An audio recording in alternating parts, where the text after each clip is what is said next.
கொண்டிருக்கிற முழுவதும் ஆண்டவராய் இயேசு கிறிஸ்து பரிசுத்த நாமத்திலே உங்களை வாழ்க்கையை வரவேற்கிறோம். ஜெபம் செய்வோம்.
எங்களை அதிகமாக நேசிக்கிற அன்பு நிறைந்த கடவுளே,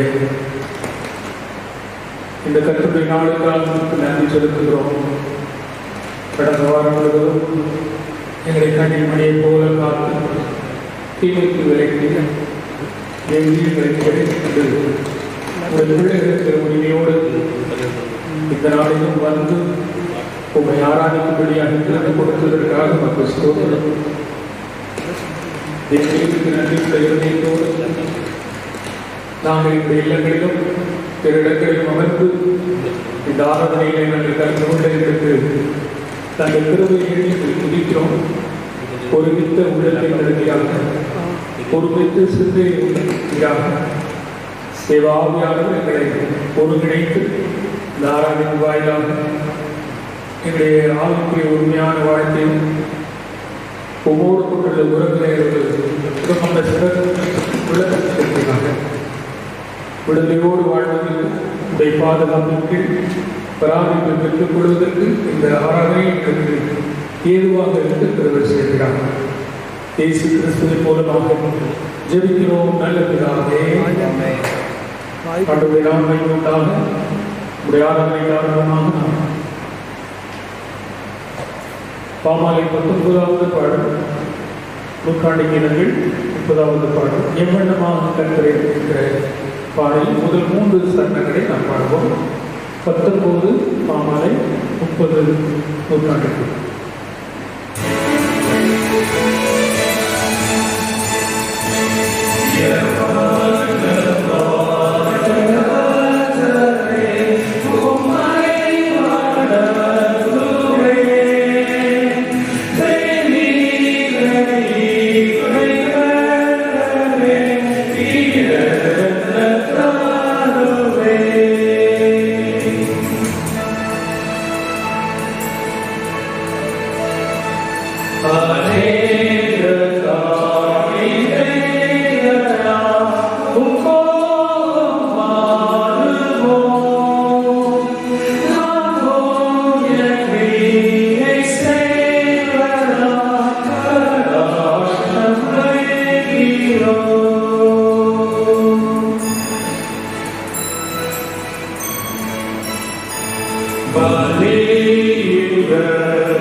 ஆண்டவரை ஆராதிப்பதற்காக வந்திருக்கிற நாம் நம்மை நாமே சோதித்து அறிவோம். கடந்த வாரம் முழுவதும் கர்த்தரை நடத்தினார். நாம் எவ்வளவு உண்மையாக இருந்தோம், எவ்வளவு பிரியமாக வாழ்ந்தோம். ஒரு வாழ்க்கைப்படி நடக்க எவ்வளவு நாம் முயற்சி செய்கிறோம். நாம் கண்ட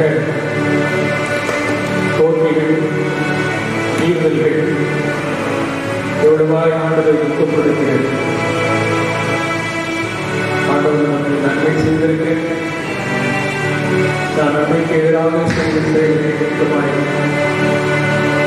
நேசிக்கின்றதை பற்றி ஊக்கப்படுத்தினேன். தேவ சமூகத்தில் நம்மை ஆய்ந்து பார்த்து ஆண்டவருடைய இரக்கத்தை கிருபையை பெற்றுக் கொள்வோம். நமக்கு பாவம் இல்லை, நான் தவறு செய்யவில்லை என்று சொல்வோம் என்றால் நம்மை நாமே ஏமாற்றுவதற்காக இருக்கும். ஆண்டவர் அவருடைய உண்மை நம்முடைய வாழ்வில் எனக்கு ஏனம். நம்முடைய தவறுகளை, நம்முடைய ஏழாமையை, நம்முடைய மீறுதல்களை, நம்முடைய குடிகரங்களை உணர்ந்தவர்களாக ஆண்டவருடைய சமூகத்திலே நாம் அறிக்கை செய்தால் அதை விட்டுவிடுவேன் என்று வாக்கு கொடுத்தார். அவர் உண்மையுள்ள தெய்வம். நம்மை ஒன்று சேர்த்துக் கொள்ள விரும்புகிறார். நம்மை தகாதது மன திருப்தி வருகிற, மன மாறுதல் அடைகிற தவறுகளை உண்மையாக ஒத்துக்கொண்டு அறிக்கை செய்கிறவர்கள் ஒரு காலம் ஒரு துறவை கழுவது. ஆகவே மனமோடு அமைதியாக அந்த நாமை சோதித்தடைகள் அவருடைய பாதங்களை நம்முடைய தவறுகளை அறிக்கை செய்வோம்.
நமக்கு கட்டளையிட்டது. வாழ்வை செயல்படுத்துவதற்கான காலத்தை நமது பரிசுத்த ஆவியானவர் கிருபை தேற்றுதலை நமக்கு தந்தருள்வாராக.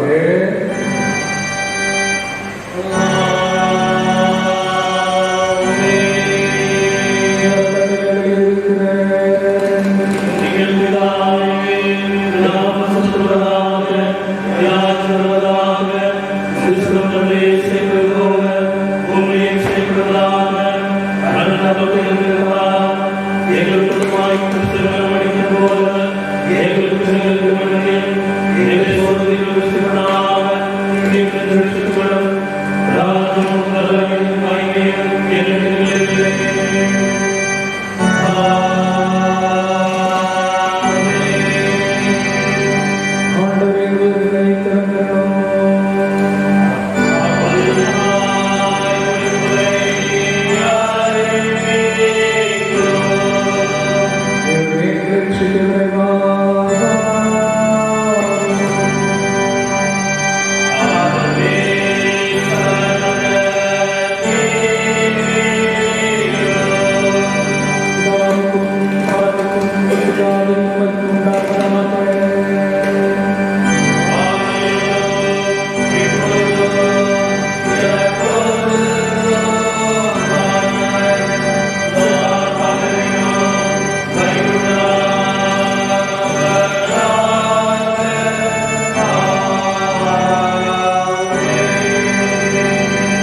you will respond this song wherever you are.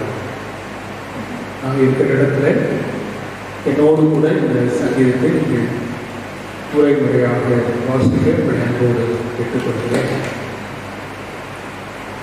கர்த்தாவே, என் சத்துருக்கள் என்னை மேற்கொண்டு மகிழ விட்டாமல் நீர் என்னை கைதூக்கி எடுத்தபடினால் நான் உன்னை போற்றுவேன். கர்த்தாவே, என் ஆத்துமாவை பாதாளத்திலிருந்து ஏற பண்ணி நான் குழியில் இறங்காதபடி என்னை உயிரோடே காத்தீர். கர்த்தருடைய பரிசுத்தவான்களே, அவரை கீர்த்தனை பண்ணி அவருடைய பரிசுத்த நினைவுகளை கொண்டாடுங்கள். அவருடைய கோபம் ஒரு நிமிஷம், உங்களுடைய தயவு நீடிய வாழ்வு, சாயங்காலத்தில் அழகு தந்து விடிய காலத்திலே கழித்துண்டாகும். நான் ஒரு காலம் வசனப்படுவதில்லை என்று வாழ்விலே சொன்னேன். கர்த்தாவே, உடைய தயவினால் நீர் என் பர்வதத்தை திடமாய் நிறுத்தப்படி இருந்தீர். ஒரு முகத்தை நீ மறைத்துக் கொண்ட போதோ நான் கலக்கினே. நான் குறையில் இறங்கையில் சத்தியத்தை அறிவிக்குமோ? கர்த்தாவே, நீர் எனக்கு செவி கொடுத்து என் மேல் இரக்கமாயிரும். கர்த்தாவே, நீர் எனக்கு சகாயராயிரும் என்று சொல்லி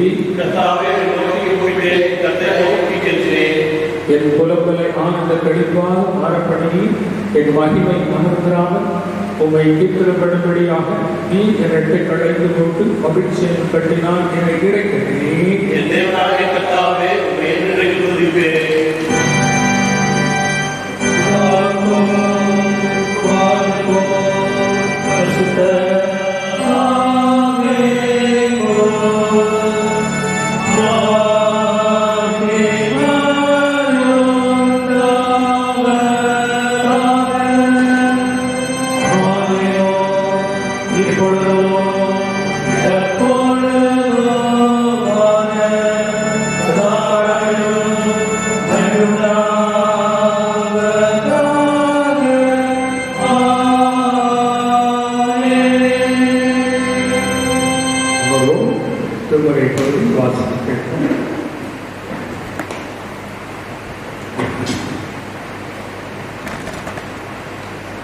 வாசிக்க வேண்டிய முதலாம் வேத பாடம் அப்போஸ்தலர் சுவிசேஷம் 2ஆம் அதிகாரம் 22ஆம் வசனம் முதல் 22ஆம் வசனம் வரை.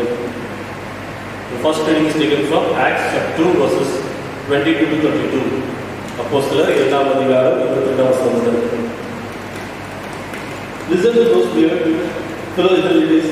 Jesus of Nazareth was a man with divine authority, was clearly given to pay you by all the miracles and wonders which God performed through him. You yourselves know this, what happened here among you. In accordance with his own plan, God has already decided that Jesus would be handed over to you. And you killed him by letting sinful men crucify him. But God raised him from death, setting him free from his power, because it was impossible that death should hold him prisoner. For David said about him, I saw the Lord before me at all times. He is near me, and I will not be troubled. And so I am filled with gladness, and my words are filled full of joy. And I watch who I am will rest assured in him home, because he will not abandon me in the world of the dead. You will not allow your faithful servant to rot in the grave. You have shown me the path that lead to life, and your presence will fill me with deep joy. My brothers, I must speak to you plainly about our famous ancestor King David. He died and was buried, and his grave is here with us to this very day. He was a prophet, and he knew what God had promised him. God had made a vow that he would make one of David's descendants a king, just as David was. David saw what God was going to do in the future, and so he spoke about the resolution of the Messiah when he said he was not abandoned in the world of the dead. His body did not rot in the grave. God has raised this very Jesus from death, and we are the witnesses to this fact. Here is the first reading. Praise be God.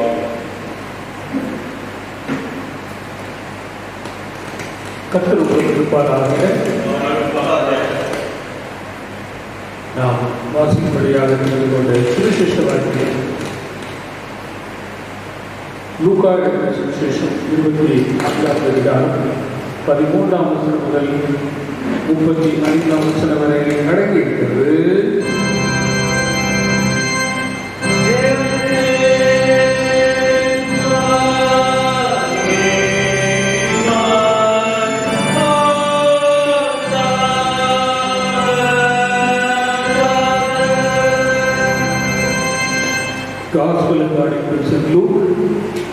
chapter 24, verses 13 to 35. லூக்கா 24 அதிகாரம் 13ஆம் வசனத்தில் அடங்கிய வாக்கியத்தை கேட்கிறோம்.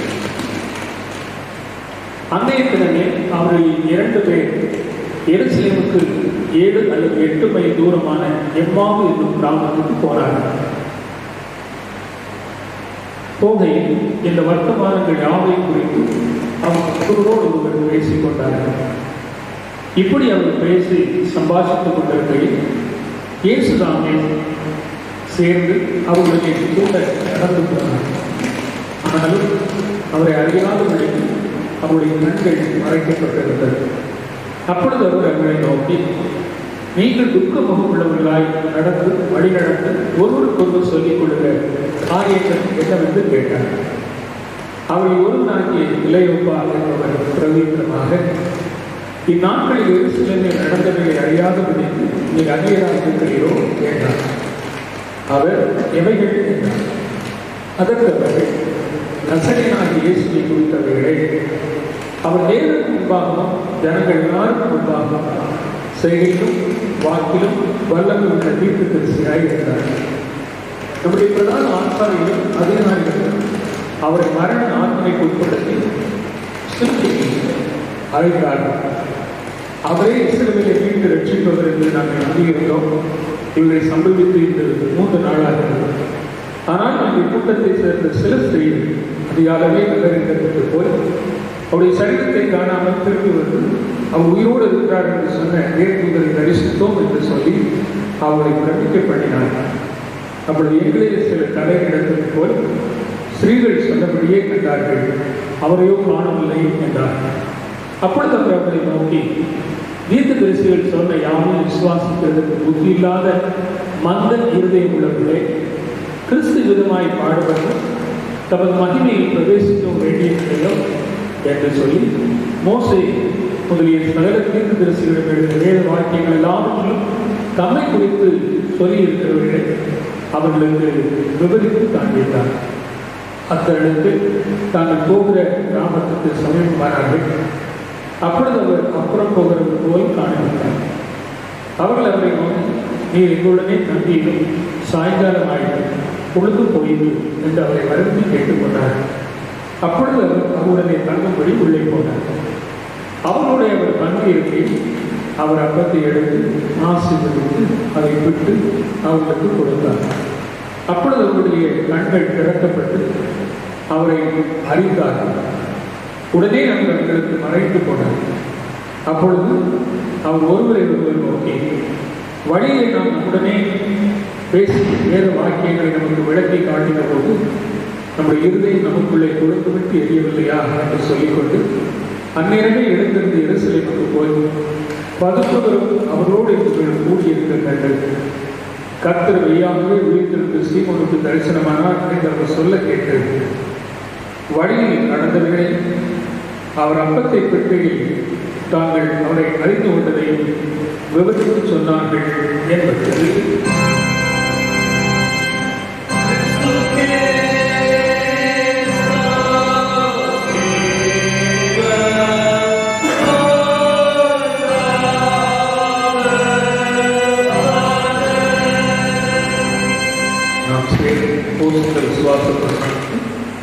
அறிக்கை செய்யும். வானத்தின் பூமி படைத்த விசுவாசிக்கிறேன், உடனே குமாரனாகிய இயேசு கிறிஸ்துவின் விசுவாசிக்கிறேன். அவர் பரிசுத்தாவியானவராலே வாழ்விட்டு சில மறைந்து நடக்கப்பட்டது பதார்த்தம்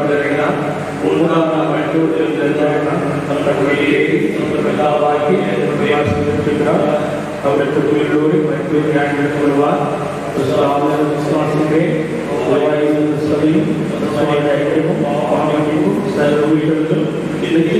விசுவாசிக்கிறேன். கர்த்தரோடு இருப்பாராக. ஜெபம் செய்வோம்.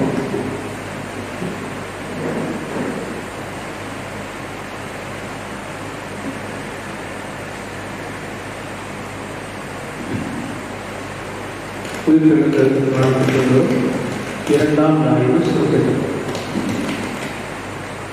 சர்வவல்லமையுள்ள தேவனே, எங்கள் பாவம் நீக்கும்படியாக தேவ பக்தியுள்ள நடத்தைக்கு மாதிரியாக ஒவ்வொரு குமாரனை கண்டறிகிறேன். அவர் அழிந்து நிரூபிக்கப்படாத உபகரணத்தில் நாங்கள் எப்பொழுதும் நன்றியோடு பெற்றுக்கொள்ள வேண்டும். அவருடைய மகா பரிசுத்த நடக்கையின் அடிச்சுண்டுகளை பின்தொடரும்படி நாள்தோறும் பிரயாசப்பட வேண்டும். எங்கள் கர்த்தராகிய இயேசு கிறிஸ்துவின் மூலமாக எங்களுக்கு திரும்ப சென்றதோ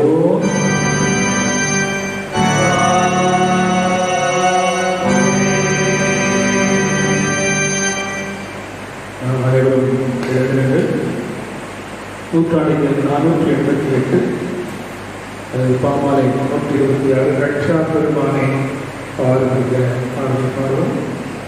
326வது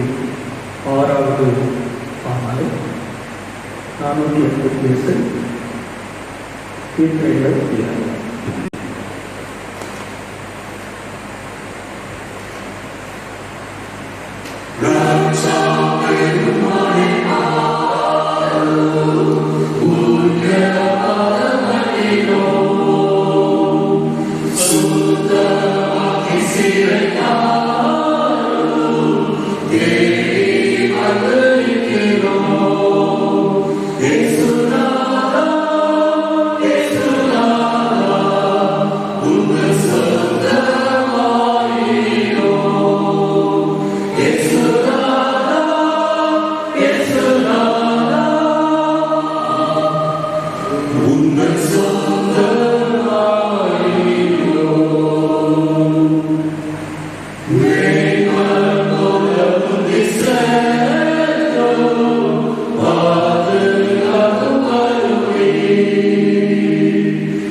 இந்த வாரத்திலே தன்னுடைய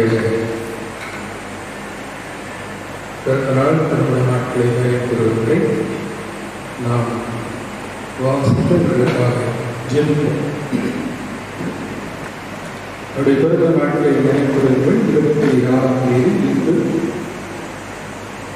மிஸ்டர் ஏழாண்டுரை, 27ஆம் தேதி மிஸ்டர் முத்துராஜ், 27ஆம் தேதி மிஸ் எம் ஏந்திருக்கிறவா, 28ஆம் தேதி மிஸ்டர் பி வெட்வெட், 29ஆம் தேதி மிஸ்ஸஸ் கிருஷ்ணன் தருந்தேரி, 29ஆம் தேதி மிஸ் ஆர் ஹுசேன், 29ஆம் தேதி மிஸ்டர் சுந்தரராஜன், 29ஆம் தேதி மிஸ்டர் ஏ கோயில்மணி, 29ஆம் தேதி மிஸ்டர் ஏ சாமுவேல்ராஜ், 29ஆம் தேதி மிஸ்டர் ரீரண்ணா, 30ஆம் தேதி மிஸ்டர் எஸ் கே தேவதாஸ், 30ஆம் தேதி மாஸ்டர் மகேஷ் கேப்ரியல், 30ஆம் தேதி மிஸ்டர் எம் கருணராஜ், 1ஆம் தேதி மிஸ்டர் ஜே செல்வன், 1ஆம் தேதி மிஸ்டர் டி ஏ சுந்தரராஜ், 1ஆம் தேதி மிஸ்டர் டபிள்யூ ரைசி, 1ஆம் தேதி மிஸ்டர் பி சார்ல்ஸ், 2ஆம் தேதி மிஸ்டர் ஏ ஜான்சன் பிரபு, 2ஆம் தேதி மிஸ்டர் ஜி ஆர்.கே. செல்வி, 2ஆம் தேதி மிஸ்டர் இஸ்லாக்கலி பொன்ராஜ் ஆகியோர் தன்னுடைய பிறந்த நாட்களை நினைவு கூறுகிறார்கள். தங்களுடைய திருமண நாட்கள் இந்த வாரத்தை நினைவுறுவதற்கு இன்று 26ஆம் தேதி மிஸ்டர் கரியதாஸ் நடைமுறை மிஸ்ஸஸ் சாக்கியர், 27ஆம் தேதி Mr Ulagasthanar Mrs U Jaya, 27ஆம் தேதி Mr R C. James Mrs Raniyasi, 29ஆம் தேதி Mr John Abra Mrs Selvarani, 29ஆம் தேதி Mr S Manikandan Mrs Vennilamani, 2ஆம் தேதி Mr K Vedanayagan Mrs V கேசுவரை, 2ஆம் தேதி Mr A Sangal Mrs Mr Sangal, 2ஆம் தேதி Mr S Appadurai Mrs A Ponnathai, 2ஆம் தேதி Mr David Sudasan Mrs Menaka, 2ஆம் தேதி மிஸ்டர் ஸ்டீஃபன் வேலுமணி மிஸ்ஸஸ் மரியாதை நம்முடைய திருமண நாட்களை நினைவு கூறுவதாக இவர்களுக்கான தலைவர்களாக எங்களை அதிகமாக நேசிக்கிற நல்ல கடவுளை இந்த வாரத்திலே நம்முடைய திருமண நாட்களை நினைவுகள் உடைய பிள்ளைகளுக்காக நாங்கள் செலுக்கிறோம். கடந்த வருடங்கள் முழுவதும் அவருடைய தனிப்படைய போதனைகளாக வேண்டி ஒரு புதிய ஆண்டுகளை பிரவேசிக்கிற இவர்கள் புது திருவையினாலும் புது நன்மையினாலும் ஒரு நேரத்தில் வழிநடத்துகிறார். உங்கள் வீட்டு விலகி போன தவறுகளை மன்னித்து உம்மோடு கூட இணைந்து நடந்து கடந்து செல்ல பெறுவது செய்கிறார். வேத வசனத்தின் வெளிச்சென்றும் அதனால் தன்னுடைய ஆத்மாவை கருப்பிடித்துக் கொள்ளவும் எங்களுக்கு உதவி தருகிறார். மனம் விரும்பி வேண்டி நிற்கிற நன்மைகளை நீ விரும்புகிறவை கொடுத்து அவர்களை கனப்படுத்துகிறார். இந்த சொல்லாத தீமைக்கு நோய்களுக்கு அவர்களை விலக்கி காத்து இந்த பரிசுத்த பாதையிலே சரியானவர்களாய் நடந்து இந்த தெய்வீக நன்மைகளை சொந்தமாக்கி அநேகரை உமக்கான சொந்தங்களை எங்களை பயன்படுத்தி கனப்படுத்த வேண்டும் என்று சொல்லிக்கிறோம். இந்த ஆலயத்தில் நல்லமாக இருக்கிறபடினாலே இந்த ஆலயத்தின் பிரகாரங்களுக்கு வருகிற சம்பூர்ணம் ஒரு வாழ்க்கையை திருப்திப்படுத்துவதால் இயேசுவின் மூலம் தெரிவிக்கிறோம் நல்ல பிதாவே. ஆமென்.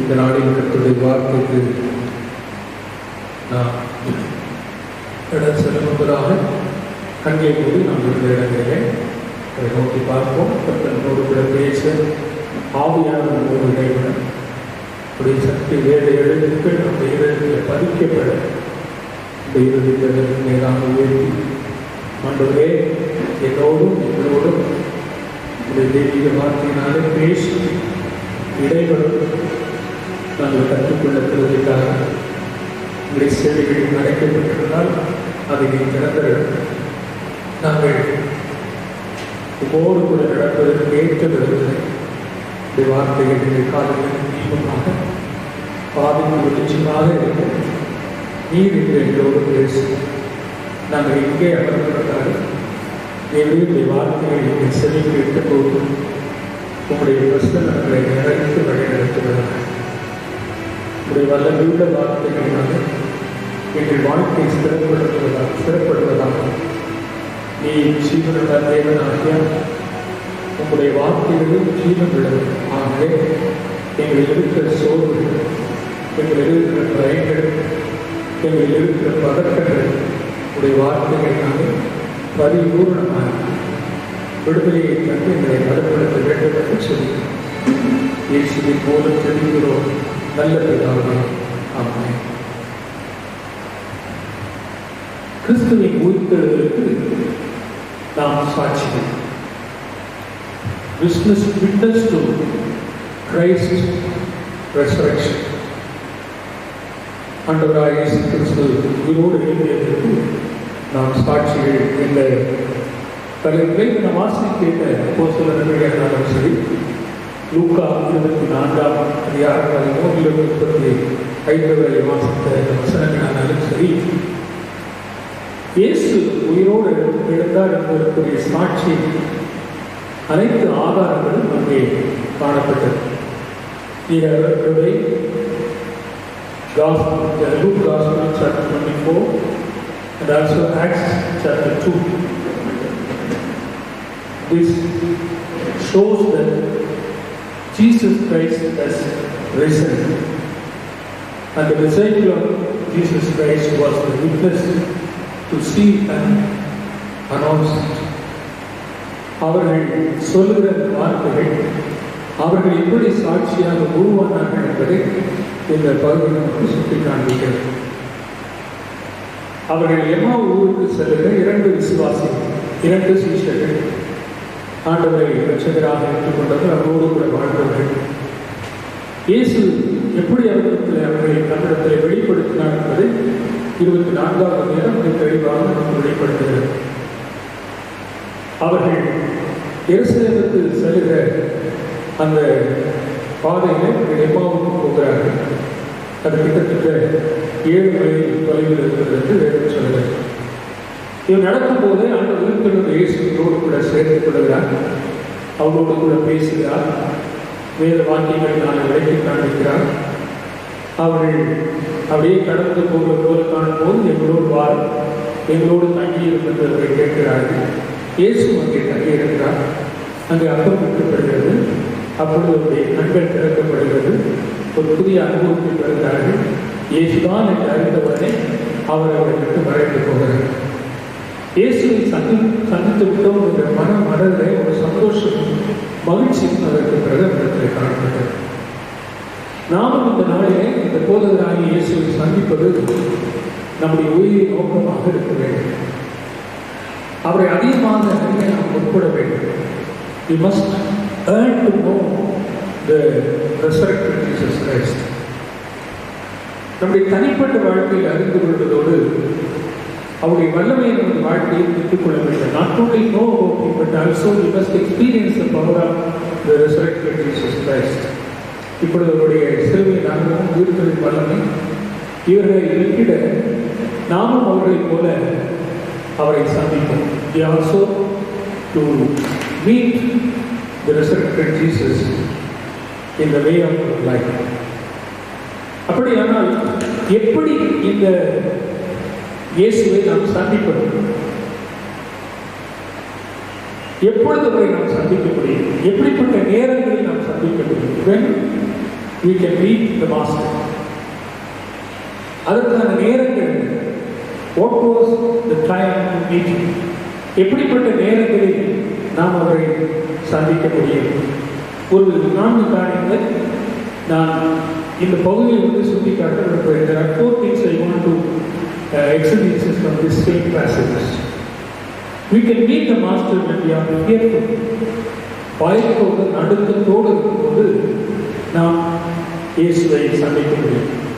நம்முடைய உள்ளத்தில் பயம் பிரிவுகள் இருக்கும்போது பயப்படாதே, நம்மோடு கூட இருக்கிறேன் என்று இஸ்ரவேல் ஜனங்களுக்கு எப்படி பிதாவாகிய தேவன் சொன்னாரோ அதுபோல் உயிர்த்தெழுந்த இயேசு தன்னோடு இருக்கிறவர்களுக்கு பயத்தோடு இருக்கும்போது பயப்படாதே என்று நம்மை பலப்படுத்துவதற்காக அவர் நம்மை பெருகின்றார். நீங்கள் யோவான் எழுதின சுவிசேஷம் 20ஆம் அதிகாரம் 19-20 வசனங்களை வாசித்து பார்த்தால், John Gospel chapter 20 verses 19 and 20. இதை வாசிக்கும் போது அங்கே சீஷர்கள் கூட்டப்பட்ட அறையிலே இருந்து கொண்டிருக்கிறார்கள். All the disciples were in the closed room. கூட்டப்பட்ட ஒரு அறையிலே இருக்கிறார்கள். இவர்கள் அதுபோல அவர்கள் ஏன் உள்ளே இருந்தார்கள் என்று சொன்னால், அவர்கள் யூதர்களுக்கு பயந்தார்கள். They were afraid about the Jews. That is why they were in the closed rooms. அதுபோல இந்த பாதையை வழி நடந்து போகிறவர்கள் பயந்து தான் போகிறார்கள். The two of them who are walking towards Emmaus, they also had a fear about the king. இப்படி நடந்து போகும்போது அவர்களை இயேசு சந்திக்கிறார். இப்படி பயமாக இருக்கிற சூழலிலே இயேசு நம்மை சந்திக்கிறார். He himself come and meet us when we are fearful. இந்த இரண்டு பேரும் நடந்து போகும்போது இயேசு அவர்களோடு கூட நடந்து போகிறார். அதைத்தான் இந்த பகுதியில் பார்க்கிறோம். அறியாத ஒருவரை போல அவரை அறிந்து கொள்ள முடியாதபடிக்கு அவர் நடந்து செல்கிறார். Many times when fear comes around in our life, we cannot be able to see the Master. Our eyes were closed with the darkness. நம்முடைய கண்கள் எல்லாம் இருளினாலே அடைக்கப்பட்டிருக்கிறதுனாலே இயேசுவை காண முடியவில்லை. அப்படியே வாழ்க்கை பயணத்திலே நடந்து செல்கிற நம்முடைய வாழ்க்கையிலையும் அநேக நேரங்களிலே பயம் நம்மை பிடித்துக் கொள்ளும் போது உண்மையை கூட உண்மையாக பார்க்க இயலாமல் போய்கிறது. ஆகினால் அப்படித்தான் இவர்கள் பயந்து சென்று கொண்டிருக்கிறார்கள். இயேசு அந்த பயத்தின் நடுவே அவர்களோடு கூட வருகிறார். அந்த வசனத்தை நீங்கள் வாசித்து பார்க்கும்போது பூட்டப்பட்டிருக்கிற அந்த கதவை திறந்து இயேசு உள்ளே வருகிறார். When Jesus entered, when the door was closed, அவரை பார்த்த உடனே பயந்தார். அந்த கருமையான கர்த்தருடைய பிள்ளைகள் காரணம் பயம் அவர்களை பீடித்திருக்கிறது என்று சொன்னால் அது வகையாக நம்முடைய வாழ்க்கையிலேயும் அநேக நேரத்தில் இப்படிப்பட்ட பயத்தினாலே நாம் பீடிக்கப்படுகிறோம். இந்த வசனங்கள் மிக அழகாக நமக்கு சொல்லப்பட்டிருக்கிறது. அவர் பயந்திருக்கும் போது அந்த வசனம் 19வது வசனம் 20வது அதிகாரம் யோவான் வசனம் 19 வாசிக்கும் போது யூதர்களுக்கு பயந்ததினால் அஞ்சினதினால் கதவுகள் பூட்டப்பட்டிருக்கும் போது இயேசுவின் அருகே வந்தார். First of all, when we meet Jesus, all the fear will vanish. ஆண்டவராக இயேசுவை நாம் பார்க்கும்போது சந்திக்கும் போது நம்முடைய பயங்கள் மாறுகிறது. எப்படி ஒருவர் சாட்சியாக இருக்க முடியும் என்று சொன்னால், இப்படிப்பட்ட அநேக அனுபவங்களை நம்முடைய வாழ்க்கையில் பெறும்போதுதான் நாம் எப்படி சாட்சி சொல்ல முடியும். ஆகவேதான் இயேசுவின் சீஷர்கள் எப்படி இயேசுவை குறித்து சாட்சி சொன்னார்கள்? ஏனென்றால் பயந்து இருக்கும் போது அவருடைய பயத்தை நீக்குவதற்கு இயேசுவை சந்தித்தார். இரண்டாவதாக, we can meet the master when we are disappointed. நாம் விரக்தியாக ஏமாற்றத்தோடு இருக்கும் போது நாம் அவரை சந்திக்க முடியும். அவர் நம்மை சந்திக்கிறார். இப்போ நம்முடைய பிள்ளைகள் ஒரு பெரிய ஏமாற்றத்தோடு இருக்கும்போது ஆண்டவர் வேடிக்கை பார்க்கிறவர்கள விரைந்து நம்மிடத்திலே வருகிறது. ஆகவேதான் இந்த இரண்டு சீஷர்கள் நடந்து செல்கிற அவர்களுக்கு ஒரு பெரிய விரக்தி இருந்தது, ஏமாற்றம் இருந்தது. இவரோடு கூட நாம் வாழ்ந்தோம், இவர் நம்மை அவர் ராஜாவாக இருப்பார், நாம் எல்லாம் அதிகாரிகளாக இருக்கலாம் என்று சொல்லி ஒரு பெரிய எதிர்பார்ப்பு ஒரு உள்ளே இருந்தது.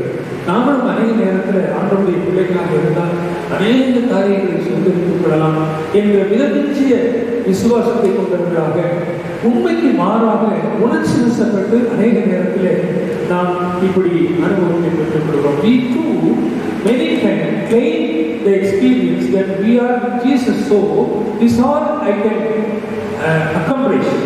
அப்படி நாம் நினைக்கிறோம். But it's not a Christian life. அது ஒரு கிறிஸ்தவ வாழ்க்கை அல்ல.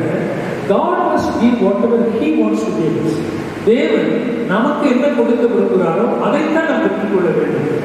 நாம் இந்த உலகத்தின் காரியங்களை இடத்துல கேட்டு நாம் எதையும் பெற்றுக்கொள்ள முயற்சிக்க கூடாது. ஆகவேதான் நாம் ஏமாந்து போகிறோம். வேண்டாத வேலை, நமக்கு சுயமான வேலை, சொந்தமான வேலை நாம் எதிர்பார்க்கும் போது இவ்விதமாக நாம் ஏமாற்றம் அடைகிறோம். When we are seeking our own wishes, நம்முடைய மன விருப்பங்களுக்கு ஏற்ற விதத்தில் நாம் தேடும்போது we are disappointed. நாம் அதே நேரத்தில் ஏமாற்றங்கள் அடைகிறோம். இப்படியே இவர்களும் நடந்து கொண்டு போகிறார்கள். என்ன சொல்லுகிறார்கள்? இந்த இயேசுவை நம்பி அவரை பின்பற்றினோம், இன்றைக்கு அவர் சிலுவையை அடித்து அவர் மறந்து விட்டார். We believe in Jesus and followed him, but today they were crucified on the cross. That was their disappointment. கிறிஸ்துவிலே நம்முடைய வாழ்க்கையிலும் ஆண்டவரோடு கூட வாழ்கிற அநேக நேரத்தில் இப்படிப்பட்ட ஏமாற்றங்கள் வரத்தான் செய்கிறது, விரக்திகள் வரத்தான் செய்கிறது. அப்படிப்பட்ட சூழ்நிலைகளிலே நாம் முன்னேறி செல்வதை வாழ்க்கை அப்படியே நடைபெற்று போகிறது. We are not able to go forward because of these disappointments and failures. Many things we are expecting, but it is not fulfilled in our life. So we are disappointed. We are not able to move forward. இவைகள் நமக்கு தடைகளாக இருக்கிறது. இவைகளை முன்னால் செல்ல முடியாமல் இருக்கிறது.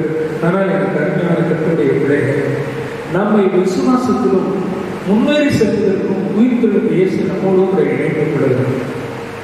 To strengthen our faith and take us to forward to achieve the blessing of God, He is joined with us. அவர் நம்மோடு கூட இணைந்து கொள்கிறார். நம்மை அப்படி தனிமையாக அவர் விடவில்லை என்பதை ஊருக்கு சென்ற சீஷர்கள் மூலமாக நம்ம எடுத்துக் கொள்கிறோம். மூன்றாவதாக we meet the master when we are hopeless. நம்பிக்கை இழந்திருக்கிற நேரத்தில் இவரை நாம் சந்திக்க முடியும். அவர் நம்மை சந்திக்கிறார். எப்பொழுது நாம் நம்பிக்கை இருக்கிறோமோ அவரை தேடுகிற, அவரை தொழுது கொள்கிற, அதை நம்புகிற பிள்ளைகளுக்கு அவர் தாமே வந்து சேர்த்துக் கொள்கிறார். லூக்கா 24 அதிகாரத்திலே 21 வசனம், Luke chapter 24 verse 21 இவ்விதமாக சொல்கிறது. But we trusted that it had been he which should have redeemed Israel. இவர் இஸ்ரவேலை மீட்டு காப்பவர் என்று நாங்கள் நம்பியிருந்தோம். அப்படியானால் அவரை ஒரு பெரிய விடுதலை தலைவராகத்தான் பார்த்தார். இந்த இஸ்ரவேலின் ராஜ்யத்தை ஆளுகிற ஒரு தலைவராக பார்த்தார். ஆகவே மீட்டு அது நமக்கு தந்து நாம் ஆளுகை செய்வோம் என்ற ஒரு பெரிய எதிர்பார்ப்பு அவர்களுக்குள்ளாக இருந்தது. ஆனால் இது நடந்த பொழுது 3 நாளாக இருந்தது. It happened by 3 days. So they lost their hope. அவர்கள் தன்னுடைய நம்பிக்கை இழந்து போனார்கள். கிறிஸ்துவின் அருமையானவர்களே, what did we do? They were very much wounded in their soul and their body. அவருடைய ஆத்மாவிலும் சரீரத்திலும் ஒரு பெரிய காயத்தை பெற்றார்கள். எப்படி என்று சொன்னால், அவர் ரட்சிப்பார் என்று நினைத்தோம், இன்றைக்கு அவர் மறைத்து விட்டார் என்கிற நம்பிக்கையை இழந்து கொண்டிருந்தார்கள். Many times we too lost our hope, lose our hope. எனக்கு அருமையான கர்த்தருடைய பிள்ளைகளே, the Jesus who we believe is living. இயேசு என்ற ஒருவரை நம்புகிறோமே, அவர் இன்றைக்கும் உயிரோடு தான் இருக்கிறார். ஆகவே அதை ஊர்ஜிதப்படுத்துவதற்காக, இவருடைய நம்பிக்கை இழந்து போனவர்களுக்கு நம்பிக்கையை வலுப்படுத்துவதற்காக இயேசு அவர்களை சந்தித்தார். 4வதாக, பாவ மன்னிப்பு வேண்டும் போது நாம் அவரை சந்திக்கலாம், அல்லது அவர் நம்மை சந்திக்கிறார்.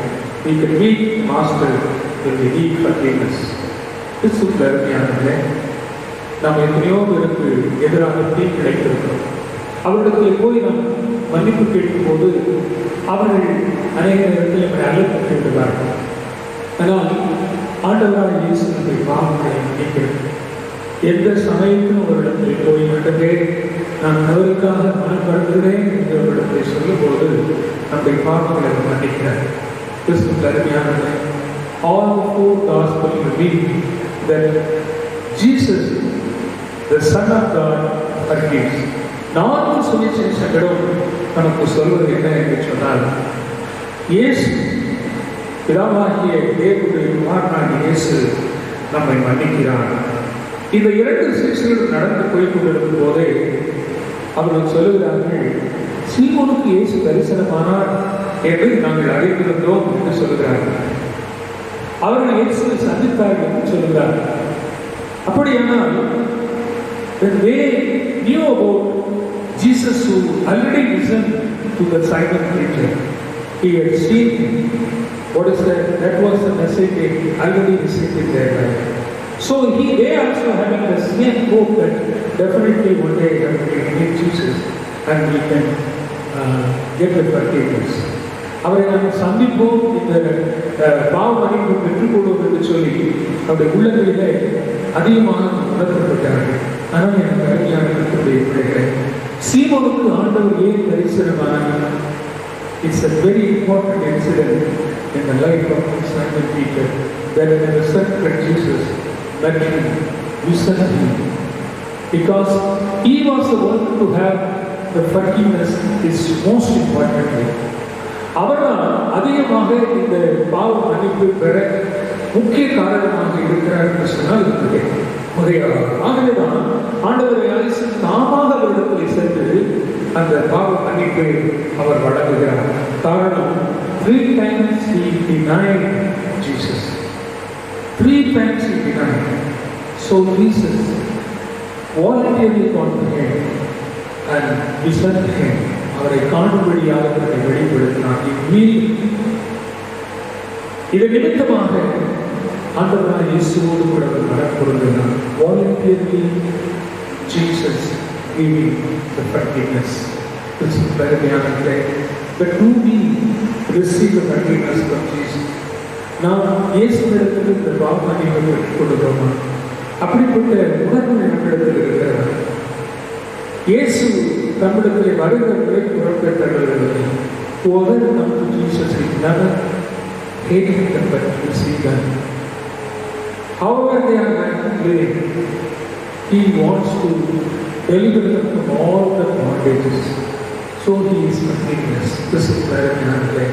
உயிர்த்தெழுந்த இயேசுவின் வாழ்க்கையிலே நமக்கு பெரிய மீட்பு தருகிறார் என்பதை நீங்கள் நானும் புரிந்து கொள்ள வேண்டும். இந்த பேரில் அதிகமான கடுமையான கொடுமையான நேரடியாக இயேசுக்கு எதிராக பாவம் செய்தார். ஆகவே அவருக்கு அதிகமாக பாவ மன்னிப்பு அவசியமாக இருந்தது. ஆகவே இயேசு தாமாகவே முன்வந்து அவரை சந்தித்தார். கிறிஸ்துவுக்கு அருமையானவர்களே, அப்படியானால் இந்த உயிர்த்தெழுந்த இயேசுவை நாமும் சந்திக்க வேண்டும் என்று சொன்னார். எப்படி எல்லாம் அவரை சந்திக்கலாம் என்பதை ஒரு 2-3 காரியங்களை சொல்லி நான் நிறைவு செய்யப்படுகிறேன். How do we meet the Master? There are ways to meet the Master. இந்த நம்முடைய ஆண்டவரான இயேசுவை சந்திப்பதற்கு வழிகள் இருக்கிறது. அவர்கள் முதல் வழி, we can meet the Master through the word of God. தேவனுடைய வார்த்தைகளினாலே நாம் அவரை சந்திக்க முடியும். கிறிஸ்துவுக்கு அருமையானவர்களே, இன்றைக்கு இயேசுவை சந்திக்க, உயிர்த்தெழுந்தவரை சந்திக்க, ஜீவனுள்ள தேவனை சந்திக்க நமக்கு ஒரு அற்புதமான வழிகள் கொடுக்கப்பட்டிருக்கிறது. அது இந்த வேத புத்தகம். அதில் எழுதப்பட்டிருக்கிற பரிசுத்தமான வார்த்தைகள். நாம் அவரை காண வேண்டும் என்று ஆசைப்படுவோம். அநேக ஜோபம் ஆண்டவரே நம்மை தரிசிக்க வேண்டும், என்னுடைய சொப்பனத்தில் வர வேண்டும், தரிசனத்தில் இடத்தில் வந்து பேச வேண்டும் என்றெல்லாம் நினைக்கிறோம். கிறிஸ்துவுக்கு அருமையானவர்களே, the living word of God is given to us. இந்த ஜீவனுள்ள வார்த்தை நமக்கு கொடுக்கப்பட்டிருக்கிறது. But we never look into it. நாம் அதற்குள்ளாக அதை பார்ப்பதே இல்லை.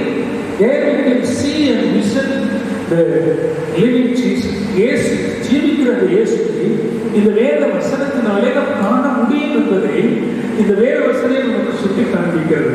அதற்கு உதாரணமாக நீங்கள் லூக்கா 24 அதிகாரம் 25, 26, 27 வசனத்தை வாசிக்கும் போது, look chapter 24 verse 25, 26, 27 we go through it, we can find how these two of the disciples while walking with him, they found the Master who died and is risen.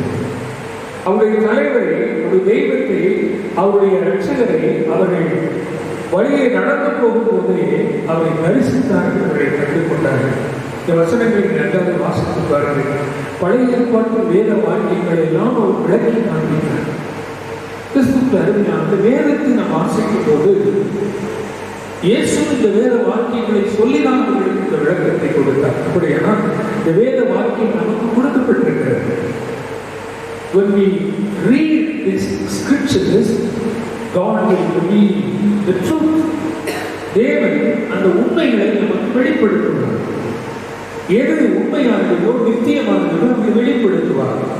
ஆனால் அநேக நேரத்திலே கொடுக்கப்பட்ட இந்த வேத வசனங்களை நாம் வாசிப்பதில்லை, அதை நாம் புறக்கணிக்கிறோம், அதை கண்டுகொள்வதில்லை, அதை குறித்து ஒரு முக்கியத்துவம் அதற்கு நாம் கொடுப்பதில்லை. வேதத்தை வாசிப்பது அவசரமாக 2 வசனங்களை வாசித்துவிட்டு ஓடிவிடுவது. யோசித்து பாருங்கள், நிதானமாக இவர்கள் நடந்து கொண்டிருக்கும் போது இயேசு அவர்களுக்கு வேத வாக்கியங்களை விளக்கி காண்பித்தார் என்று சொல்லி சொல்லப்பட்டிருக்கிறது. கிறிஸ்துவுக்கு அருமையானவர்களே, உயிர்த்தெழுந்த இயேசுவை நமது கைகளில் இருக்கும் இந்த வேத புத்தகத்தின் மூலமாக நாம் அறிந்து கொள்ள முடியும். So Jesus also made them to understand through the scriptures.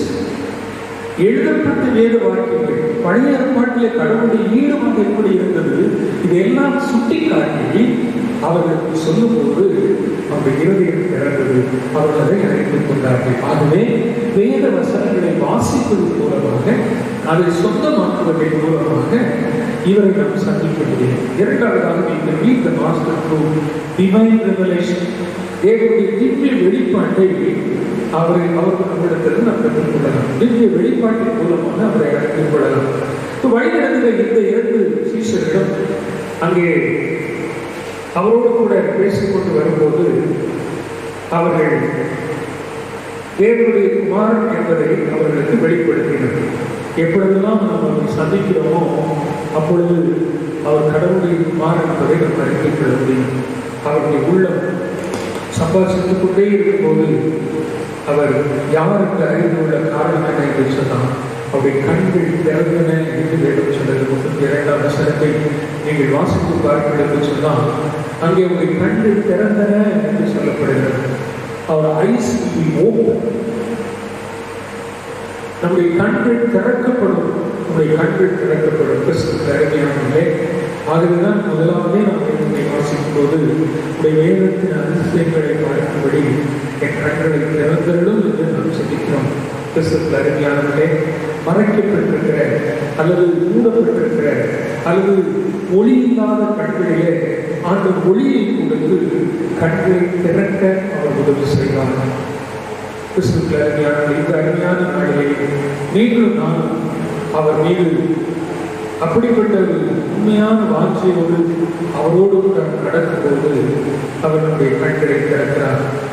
நம்முடைய மூன்றாவதாக அன்றாட உழைப்புகளை அன்றாட வாழ்க்கையிலே நாம் அவரை சந்திக்கலாம். நம்முடைய அன்றாட வாழ்க்கையிலே இந்த இயேசுவை நாம் நிச்சயமாக சந்திக்க முடியும்.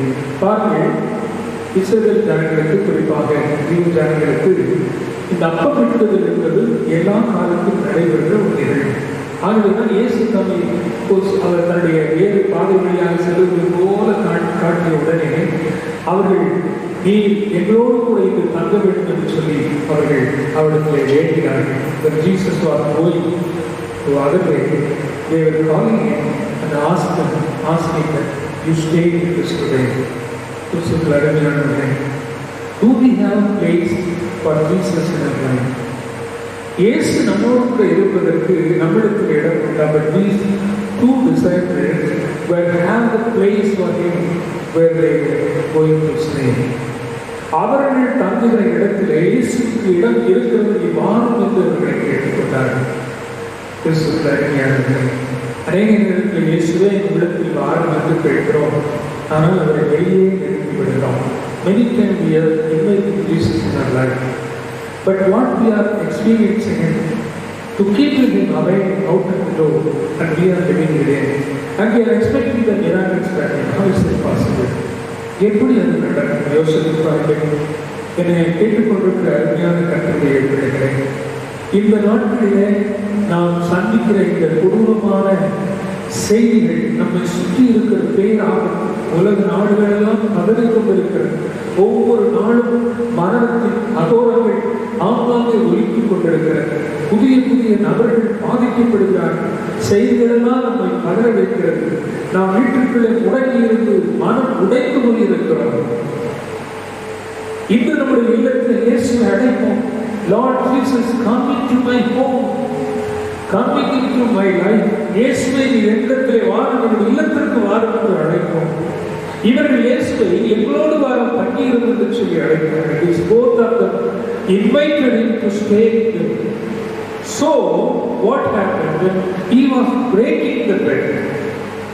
அவர் அப்பத்தை பெற்றும் போது அவர்கள் ஒரு புதிய அனுபவத்தை பெற்றுக் கொள்கிறார்கள். இந்த அப்பம் பெற்றுதல் என்பது அவர்கள் யூதர்கள் எப்போதுமே செய்கிற ஒரு வழக்கம். அதனுடைய அனுதின வாழ்க்கையில் நடக்கிற ஒன்று. அதனாலே இயேசு அந்த அப்பத்தை பெற்றும் போது அவர் யார் என்று அறிந்து தன்னுடைய வாழ்க்கையில் அவரை சந்தித்துக் கொள்கிறார். அருமையானே, when we are partaking in the Holy Communion service, do we have that kind of experience? நாம் அந்த திருப்பதியிலே சேரும்போது, அப்பம் இருக்கிற இந்த பந்தியிலே சேரும்போது அப்படிப்பட்ட ஒரு அனுபவத்தை பெற்றுக் கொள்கிறோம். ஆலயத்திலே அதை நாம் ஒரு அர்த்தமும் இல்லாமல் துணிச்சலோடு அதில் நாம் கலந்து கொள்கிறோம். Then how can we experience Jesus to stay with us? அவர் நம்மோடு கூட வாழ்வதற்குரிய அனுபவத்தை நாம் எப்படி பெற்றுக் கொள்ள முடியும்? இந்த அப்பத்தை பெற்ற அந்த நிகழ்வு இவருடைய வாழ்க்கையில் ஒரு பெரிய பாதிப்பை ஏற்படுத்தியது. The breaking of the bread incident was given a very big experience in their life. அவருடைய வாழ்க்கையில் ஒரு பெரிய அனுபவத்தை கொடுத்தது. எப்படி என்றால், அவர்கள் இயேசுவை யார் என்று கண்டு கொண்டார்கள். அவரை உயிர்த்தெழுந்த இயேசு என்று கண்டு கொண்டார்கள். கிறிஸ்துவின் அருமையானவர்களே, இந்த அனுபவத்தை நீங்கள் நான் பெற முடியும். இப்படிப்பட்ட அனுபவம் நம்முடைய வாழ்க்கையில் இருக்கும் என்று சொன்னால், இந்த இயேசுவை நாம் அனுபவமாக்கி உயிருள்ள சாட்சியாக அவர்களுக்காக வாழ முடியும். We can be a living witness to Jesus. So all these the experiences will be gained in our life. We also can be a witness for him. நாமும் ஒரு சாட்சிகளாக இருக்க முடியும். இதையெல்லாம் கண்டதுனாலதான் பேதுரு என்ன சொல்வார்? அப்போஸ்தலர் 2:32 சொல்றாரு, இந்த இயேசுவை தேவன் எழுப்பினார் என்பதற்கு நாங்களே சாட்சிகளாக இருக்கிறோம். We are the witness that this Jesus was raised by God. So we are the witness for Jesus. What about you? நீங்கள் ஆண்டவருக்கு சாட்சிகளாக இருக்கிறீர்கள். இதை எப்படி பெற்றுக்கொள்ள முடியும்? அதற்கான வாய்ப்புகளை ஆண்டவரே நமக்கு தருகிறார். He wants to walk with us. He wants to speak with us. He wants to reveal himself to us. This is not happening in the disciples of Christ. கிறிஸ்துவுடைய சீஷர்களுக்கு இதெல்லாம் நடந்தது. So we also follow him. So we also can experience it. இந்த அனுபவங்கள் எல்லாம் இருக்கும்போது மட்டும்தான் நாமும் ஒரு சாட்சியாக இருக்க முடியும். So every Christian must be a witness for the resurrected Jesus Christ.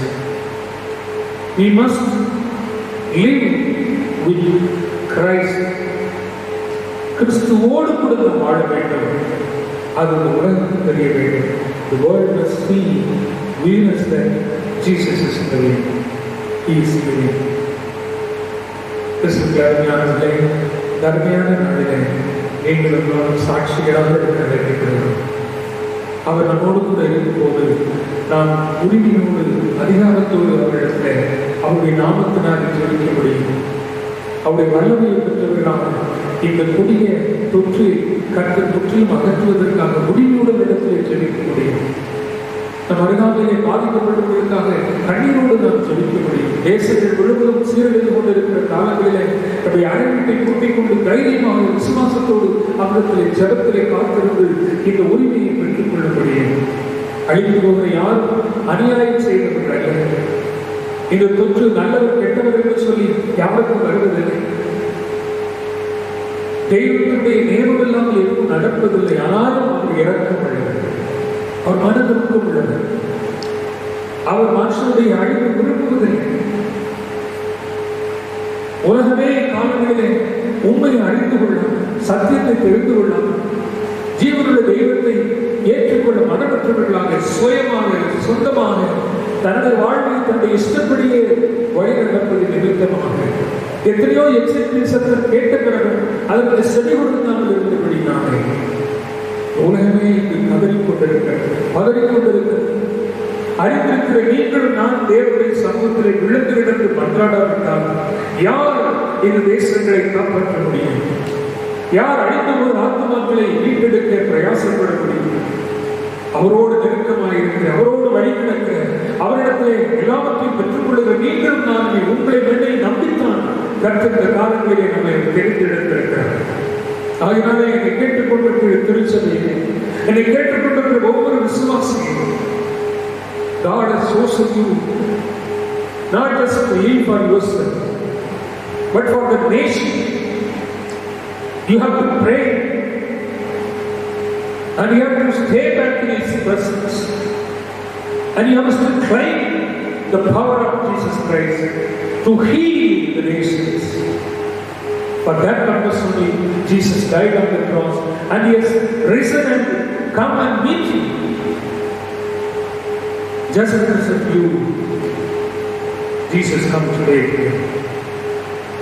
இந்த ஆண்டவர் உங்கள் நெருங்கிய நடுவே வந்திருக்கிறார் என்று சொன்னால் உங்களை இந்த சாட்சியாக நிறுத்துவதற்காக.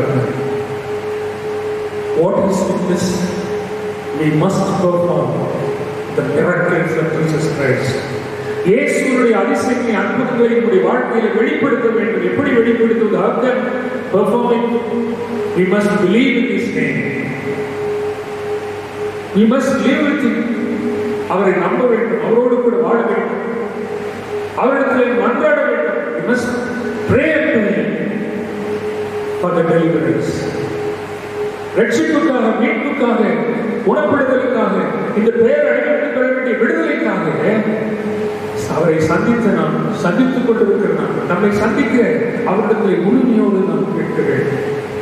ஆகவேதான் தன்னோடு இருந்த சீஷர்களை அவர் அல்லப்பட்டு விடாது உயிரோடு எடுத்த பிறகு திரும்பவும் சந்தித்தார்.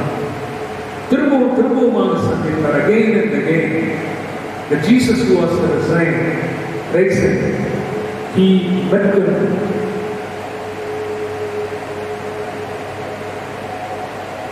To make them a witness for Him.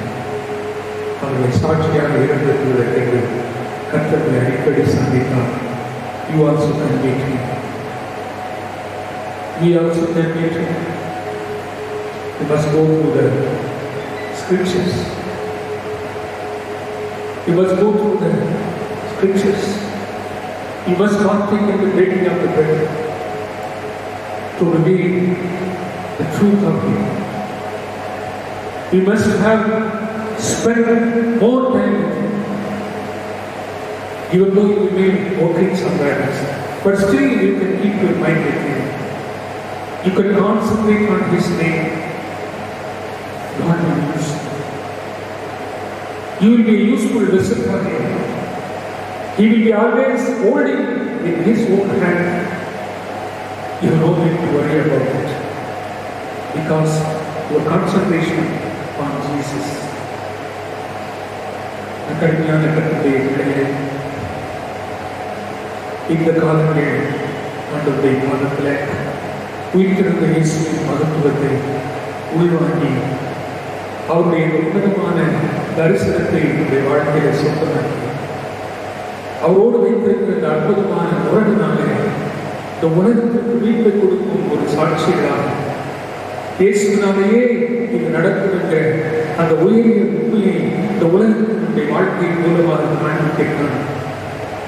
அவர் சீஷர்களை சாட்சிகளாக இருக்கிறார். ஆகவேதான் பேதுருவால் சொல்ல முடிகிறது, நாங்களே அவருக்கு சாட்சிகள், நாங்கள் எல்லாரும் அவருக்கு சாட்சிகள். நாங்கள் எல்லாரும் கிறிஸ்துவுக்கு சாட்சிகள் என்று சொன்னார். நீங்கள் நான் சொல்ல வேண்டும் என்பதற்காக திருச்சிக்கு ஆண்டவர் நாடுகள் சொல்வது, தேவனுடைய பிள்ளையை உனக்கு ஆண்டவர் சொல்வது. இந்த வேளையில் இந்த சத்தியத்தை கேட்டுக்கொண்டிருக்கிற உன்னை பார்த்து ஆண்டவர் சொல்கிறார், you must be a witness for Jesus. இயேசுக்காக ஒரு சாட்சியாக வாழ கட்டளை கொடுத்திருக்கோம். அன்பு நிறைந்த ஆண்டவரே, நன்றியோடு உங்களை ஸ்தோத்திரிக்கிறோம். உயிரோடு இருந்த ஆண்டவரை எங்கள் வாழ்க்கையில வேதத்தின் வாயிலாக, தரிசனத்தின் மூலமாக, நடத்தத்தின் மூலமாக, தேடுவதின் மூலமாக ஆண்டவரே நாங்கள் கண்டுகொள்ள, காணாதவர்களை கண்டுகொள்ள உண்மை சாட்சியாக எங்கள் வாழ்க்கையில் கொண்டு நாம் எங்கள் மூலமாக வெளிப்படும் வேண்டும் என்று நாங்கள் சொல்லியிருக்கிறோம். எங்களுடைய திருச்சபையில் அருமையான விசுவாச குடும்பங்கள், ஏழை எளிய பிள்ளைகள், அவருடைய தேவைகள் என்று மனம் கலங்கி நின்று விடாதவர்கள் ஆண்டவரை உறுதியாக கல்வி பிடித்துக் கொண்டு அவர்கள் அவருடைய வல்லமையாக வருகிற அனைத்து நன்மைகளை சொந்தமாக்குவதற்கு செய்கிறார். இந்த அருமையான செய்தியை கேட்டுக்கொண்டிருக்கிற ஒவ்வொரு அன்பு பிள்ளைகளுக்கும் ஆண்டவரே உந்துதலை கட்டளையிடுகிறார். நிர்விசாரமாக வாழ்ந்த காலங்களுக்கு ஒரு முடிவை வைத்திருக்கிறேன். உம்மோடு இணைந்து வாழ்கிறேன், உங்களை தரிசிக்கிறேன், உங்களை கேட்கிறேன், வேத வாழ்க்கைகளை நேசிக்கிறேன், உங்களுடைய பிரசன்னத்தை விரும்புகிற ஒரு அற்புதமான நிலைதான் உமக்கு உயிருள்ள சாட்சிகளாக அருள் செய்து ஆசீர்வதிக்க வேண்டும். இயேசுவின் மூலம் ஜெபிக்கிறோம் நல்ல பிதாவே, ஆமென். நம் அனைவரும் இயேசுவே துதி செய் என்ற பாடலை பாடுவோம். பாடிக்கை கொடுக்க வருபவர்கள் நீங்கள் இல்லத்திலே சேர்த்து வைத்து ஆலயத்தில் வரும்போது அது தேவ சமூகத்தில் நீங்கள் கொடுக்க உங்களுக்கு கேட்டுக்கொள்ளப்படுகிறீர்கள்.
இரவு 8 மணிக்கு ஆராதனை நடைபெறும்.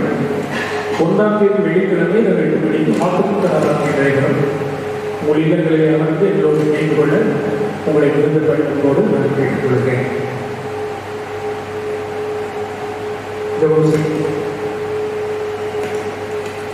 பரிசுத்தமுள்ள ஆண்டவரே, நன்றி செலுத்துகிறோம். இந்த நாளில் தாராளங்களை கண்டு கொண்ட ஒவ்வொரு பிள்ளைகளையும் தேவையை நீ சந்தித்திருக்கிறீ, அவர்களை சந்தித்திருக்கிறார்கள். இந்த சந்திப்பு ஒரு இடைக்கால சந்திப்பாக இல்லாதது அனுதினமும் உங்களை சந்தித்திருக்கு. அதன் வழியாக உயிர்த்த இயேசுவின் வல்லமையை தரித்தவர்களாக நிர்வாகத்தில் சாட்சியாக வாழ்க்கை செய்கிறோம்.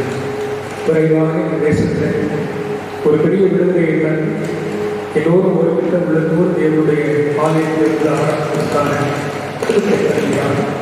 அதிகமாக பாதிக்கப்பட்டிருக்கிற இது விசேஷமாக நாங்கள் தெரிவிக்கிறோம். ஆண்டவரே, நீ அற்புதமான விடுதலை விரைவாக தருகிறார். உலகமான அழிவு ஆண்டவரே, மிகப்பெரிய வல்லரசு நாடுகள் எல்லாம் இன்று வலிமை இழந்து காணப்படுகிறது. உமக்கு நேராக தன் முகத்தை திரும்பும், உமக்கு நேராக தன்னுடைய இருதயத்தை திரும்பும் உள்ளங்களில் ஆண்டவர் கிரியை செய்கிறார். மனுஷருடைய முயற்சிகள் தெய்வத்தினுடைய சகாயம் மட்டுமே, ஆண்டவராய் இயேசு கிறிஸ்துவினுடைய கடவுளுள்ள கரம் மட்டுமே ஒரு பெரிய விடுதலையை தர முடியும் என்கிற அந்த விசுவாசம் ஒவ்வொருடைய இருதயங்களிலும் ஆண்டவரை உருவாக வேண்டும் என்று நாங்கள் பாரதோடு தாழ்மையோடு தெரிவிக்கிறோம். நீங்கள் வரும் காலங்களில் செய்து நீங்கள் அனுப்படுத்த போகிறீர்களுக்காக நன்றி. இயேசுவின் மூலம் நல்ல பிதாவே, ஆண்டவராய் இயேசு கிறிஸ்துவினுடைய பிதாவாகிய தேவனுடைய பரிசுத்தாவினுடைய அன்புமையாய் நம் அனைவரோடு கூட இன்னும் இன்னும் சதா காலங்களில் இருப்பதாக.